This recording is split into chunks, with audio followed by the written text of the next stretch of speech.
दोस्तों हमारे भारत के हॉन्टेड प्लेसेस की जब बात होती है तो उसमें भानगढ़ किले का नाम सबसे ऊपर आता है। राजस्थान में मौजूद इस 500 साल पुराने किले का लोगों में कुछ ऐसा खौफ है कि यहाँ पर लोग दिन में भी जाने से कतराते हैं और यहाँ तक कि कहा जाता है कि रात के समय में जो कोई भी इस किले में जाता है वो फिर कभी भी वापस लौटकर नहीं आता। इसीलिए सरकार ने भी खुद बाकायदा बोर्ड लगाकर रात के समय में इस किले में जाने से प्रतिबंध लगाया हुआ है। और दोस्तों खौफ का आलम तो यह है कि रिजर्व्ड एरिया घोषित किए जाने के बावजूद भी भारतीय पुरातत्व विभाग ने डर की वजह से आज तक यहाँ पर अपना ऑफिस नहीं बनाया है। तो फिर भानगढ़ के इस किले का इतिहास क्या है और आखिर क्यों आज इसको इतना ज्यादा खौफनाक और भुतहा माना जाता है, ये सब हम हमारी आज के इस वीडियो में आपको बताने वाले हैं। दोस्तों भानगढ़ के इस किले का निर्माण आमेर के शासक राजा भगवान दास ने सन 1573 में अपने छोटे बेटे माधो सिंह के लिए करवाया था। उस समय यह किला पूरी तरह से खुशहाल हुआ करता था और इस किले के अंदर व इसके चारों तरफ लोगों की घनी आबादी रहा करती थी। लेकिन फिर अचानक एक ऐसी अनहोनी हुई जिससे कि इस किले की खुशियां हमेशा के लिए खत्म हो गई और एक समय खुशहाल नजर आने वाला यह विशाल किला एक भुतहा जगह में बदल गया। लोगों के मन में इस किले का ऐसा खौफ बैठ गया कि उन्होंने इसे छोड़ना शुरू कर दिया, जिसका नतीजा यह हुआ कि यह किला और इसके आसपास का इलाका पूरी तरह से वीरान हो गया। यहाँ तक कि आज भी ये किला सैकड़ों सालों से इसी तरह से वीरान पड़ा हुआ है, जो कि दिखने में बेहद ही खौफनाक नजर आता है। इसके बारे में लोग यह बताते हैं कि किले से लोगों के चीखने, चिल्लाने, रोने और घुंघरुओं की रहस्यमयी आवाजें आती हैं। साथ ही बहुत से लोग यह भी दावा करते हैं कि जो कोई भी इस किले में रात के समय गया है वो फिर कभी भी वापस लौटकर नहीं आया है और यही वजह है कि दिन में भी बहुत कम लोग ही इस किले के अंदर जाने की हिम्मत कर पाते हैं। अब ऐसे में ये सवाल तो मन में जरूर आता है कि आखिर इस किले के साथ ऐसा क्या हुआ था कि इसको इस तरह से शापित और भुतहा माना जाने लगा। असल में इस किले के हॉन्टेड होने के पीछे लोगों द्वारा एक नहीं बल्कि कई अलग अलग कहानियां बताई जाती हैं, लेकिन उन सभी में सबसे फेमस, जिस पर लोगों द्वारा सबसे ज्यादा भरोसा किया जाता है, वो है राजकुमारी रत्नावती की कहानी। कहते हैं कि जब इस किले का निर्माण करवाया गया था तब इसमें रत्नावती नाम की एक बेहद खूबसूरत राजकुमारी रहा करती थी। उस समय राजकुमारी रत्नावती की उम्र 18 साल थी और उनकी खूबसूरती की चर्चाएं दूर दूर तक हुआ करती थी। उनकी सुंदरता की वजह से ही बहुत से अलग अलग सियासतों के राजकुमार उनसे शादी करने की इच्छा रखते थे, जिसके चलते अक्सर ही राजकुमारी रत्नावती के लिए शादी के प्रस्ताव आते ही रहते थे। लेकिन राजकुमारी ने तब तक किसी के भी प्रस्ताव को स्वीकार नहीं किया था। अब एक बार राजकुमारी अपनी कुछ सहेलियों के साथ खरीदारी के लिए बाजार गई हुई थी और बाजार में वो इत्र की एक दुकान पर रुकी और वहां से अपने लिए इत्र खरीदने लगी।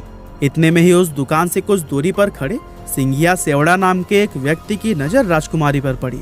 सिंघिया सेवड़ा उसी राज्य का रहने वाला था और वो काले जादू का महारथी माना जाता था। राजकुमारी रत्नावती की सुंदरता को सिर्फ एक नजर में देखते ही सिंघिया उन पर पूरी तरह से फिदा हो गया और वो टकटकी लगाए राजकुमारी को घूरता रहा और उसी पल उसने अपने मन में यह तय कर लिया कि वो राजकुमारी को किसी भी कीमत पर हासिल करके रहेगा।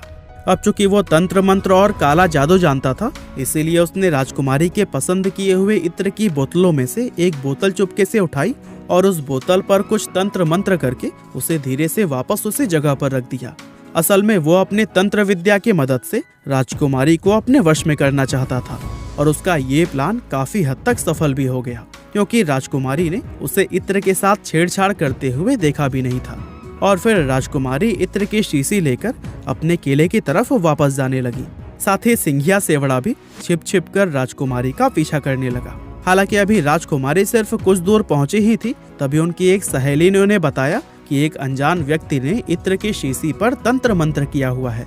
असल में राजकुमारी की उस सहेली ने सिंघिया सेवड़ा को इत्र की शीशी पर काला जादू करते हुए देख लिया था, लेकिन वो डर की वजह से दुकान में कुछ भी नहीं बोल पाई थी। अब राजकुमारी को जैसे ही काले जादू की बात पता चली तो उन्होंने वो इत्र की शीशी रास्ते में पड़े हुए एक विशाल आकार के पत्थर पर दे मारी। पत्थर पर पड़ते ही वो शीशी टूट गई और सारा इत्र उसी पत्थर पर बिखर गया। और दोस्तों इस तरह से इत्र पर किया गया वो काला जादू उस पत्थर में आ गया, जिसके बाद से वो पत्थर खुद ब खुद लुढ़कते हुए सिंघिया सेवड़ा की तरफ बढ़ने लगा। दरअसल सिंघिया ने उस इत्र पर ऐसा जादू किया था कि जो भी कोई उस इत्र को लगाता वो खुद ही उस तांत्रिक सिंघिया की तरफ खींचा चला आता और चूंकि वो इत्र पत्थर पर लग गया था, इसीलिए वो पत्थर तेजी से उसकी तरफ ही बढ़ने लगा और पत्थर ने लुढ़कते हुए उस तांत्रिक सिंघिया को कुचल दिया, जिससे कि उसकी मौत हो गई। लेकिन मरने से पहले सिंघिया सेवड़ा ने यह शाप दे दिया कि राजकुमारी समेत इस किले में रहने वाले सभी लोग जल्द ही एक दर्दनाक मौत मरेंगे और उनकी आत्माएं हमेशा के लिए इस किले में भटकती रहेंगी। इस हादसे के कुछ ही समय बाद भानगढ़ और उसके करीबी राज्य अजबगढ़ के बीच में एक युद्ध छिड़ गया था। और दोस्तों, अजबगढ़ की सेना बहुत ही ज्यादा शक्तिशाली थी, जिसके चलते उनके सिपाही भानगढ़ के किले में घुस गए और किले में मौजूद हर एक पुरुष, महिला और यहाँ तक कि बच्चों को भी मौत के घाट उतार दिया, जिसमें कि राजकुमारी रत्नावती भी नहीं बच पाई थी। और दोस्तों, कहते हैं कि इस खतरनाक कत्लेआम के बाद से ही यह किला शापित हो गया था और उस नरसंहार में मारे गए मासूम लोगों की आत्माएं किले के अंदर ही भटकने लगी थी। दरअसल किले के आसपास रहने वाले लोगों को अंदर से अजीब अजीब आवाजें आती थी और साथ ही किले की तरफ जाने वाले लोगों के गायब होने की घटनाएं भी अक्सर सुनने को मिलती रहती थी। और दोस्तों, इन सभी चीजों के चलते ही किले के आसपास रहने वाले लोगों ने भी अपनी बस्तियां छोड़कर दूसरी जगह पर रहना शुरू कर दिया और देखते ही देखते यह किला और इसके आसपास का इलाका पूरी तरह से वीरान हो गया। इसके अलावा दोस्तों, इस किले के भुतहा होने के पीछे एक और कहानी यह भी बताई जाती है कि जिस समय यह किला बनाया जा रहा था, तब इस किले की जमीन के पास ही बाबा बालकनाथ नाम के एक साधु रहा करते थे। और बाबा को जब इस किले के बनने की खबर मिली तो उन्होंने राजा भगवान दास के पास यह संदेश भिजवाया कि वे अपने किले को इतना ऊंचा न बनवाएं कि उसकी परछाई मेरी कुटिया तक पहुंच जाए।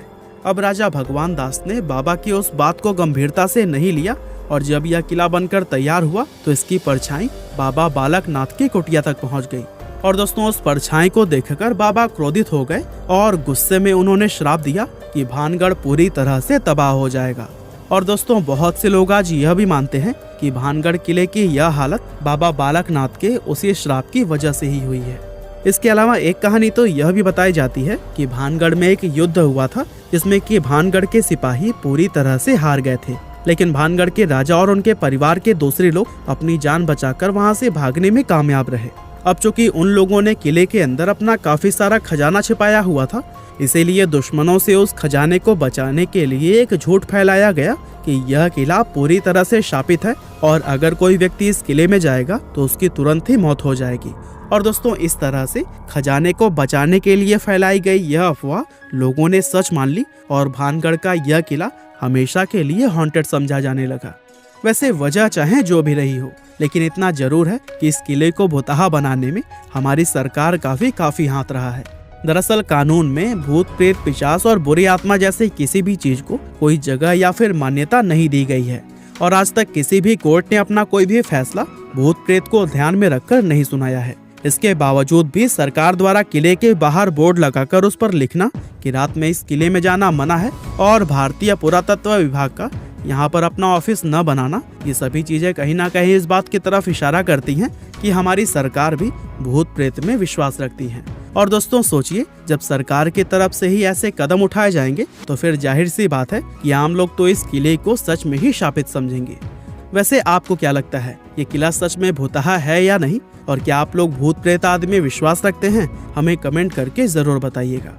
आपका बहुमूल्य समय देने के लिए बहुत बहुत धन्यवाद।